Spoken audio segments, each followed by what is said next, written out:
Daniel and Becky, Mazal Tov. It brings me immense pleasure to be standing here with you today under your chupah at this majestic moment in your new life together.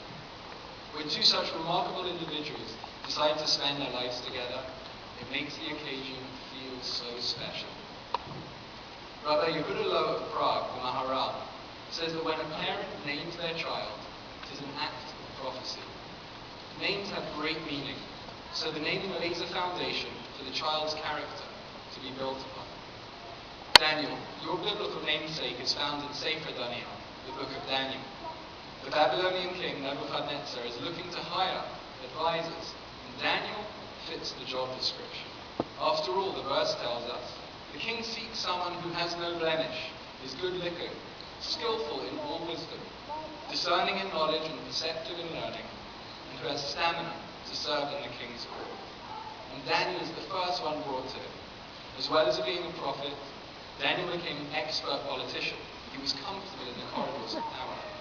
Sounds familiar, doesn't it? Yet the very first thing that Daniel does upon arriving at the king's palace is to tell the chief of staff that he will not eat the king's meat, nor drink the king's wine.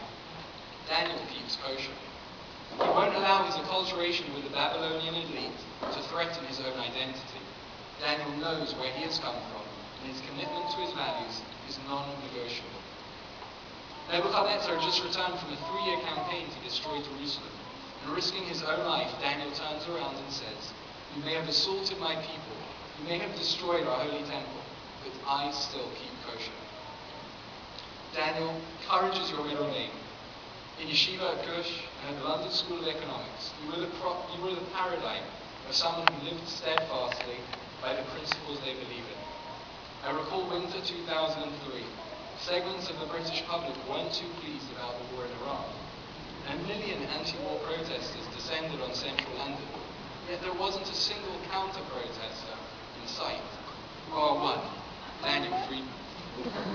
Draped head to toe in an American flag, you led a few friends from LSE's Conservative Society and proudly stood up for what you believed in.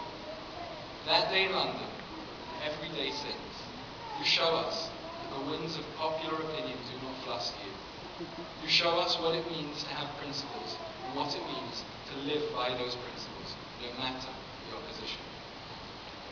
Yet there's another quality that you possess, made all the more unique considering the strength of your backbone. At the tender age of 27, you've had a career that someone double your age would be proud of. Having worked for leading newspapers, presidential campaigns, been a senior speechwriter for UN chiefs and US senators, prior to your current work in strategic and military consultancy, you could be excused for being a little proud of yourself. Yet your hallmark has been your humility. You never boast of your accomplishments, nor do you wear your successes on your sleeve. Instead, you talk quite matter-of-factly about achievements that others would shout about from the rooftops. To be able to have confidence and strength, yet to wield it under a cloak of humility and modesty, is one in a million indeed. Becky, your biblical namesake is Rebecca. Rebecca is the only woman in the Torah who is described twice as being Torat Mareh, of beautiful appearance. But her beauty, whilst obvious on the outside, was more than skin deep. Rebecca had faith. Sounds familiar, doesn't it? Abraham's servant Eliezer was sent to find a bride for Isaac. When Rebecca encounters Eliezer at the well, she doesn't know the significance of his mission. She just sees a thirsty shepherd. Not only does she give Eliezer water to drink, but she waters his camels too, until they can drink no more. Her natural impulse is to give, and to give more than she has asked or is expected of her. When Rebecca finally encounters Isaac, she veils herself before Isaac takes her to be his bride. This is the source of the veiling you did at the Becky just moments ago. Sometimes, so overwhelming is the inner beauty that it has to be covered by an outer veil. Becky, you have fame in abundance. It's often said that fame is a difficult word to translate, but if you know Becky, you know what fame is. You possess a graceful radiance, the likes of which one rarely sees. It shines from you wherever you go, and anyone who steps into your presence feels wrapped by its warmth. You You have an amazing spirit that lifts those around you, whether it's someone meeting you for the first time, or it's an old friend you've spoken to 1,000 times. Your effect on them is just the same. Their day is better for having been around you. They feel energized, validated. It just seems your heart beats goodness. The second character trait that defined Rebecca was her relationship with God. When Rebecca became pregnant with twins, the verse says, and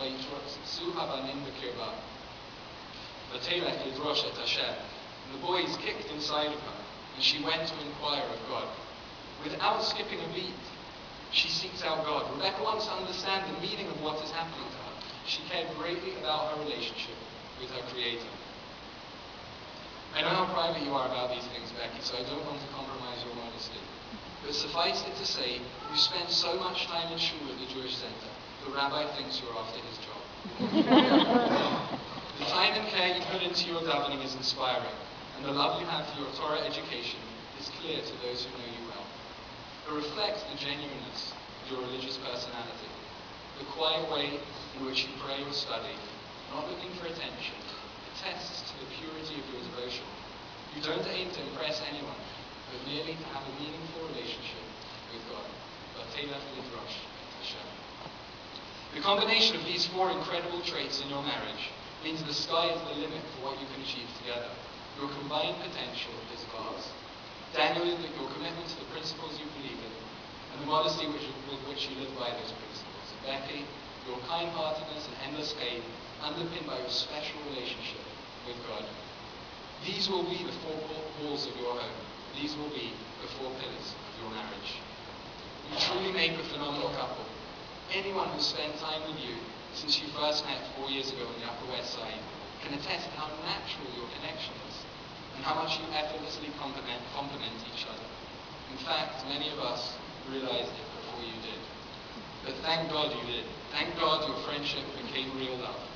Because everyone present witnessing this chupah today can attest that you are a match made in heaven.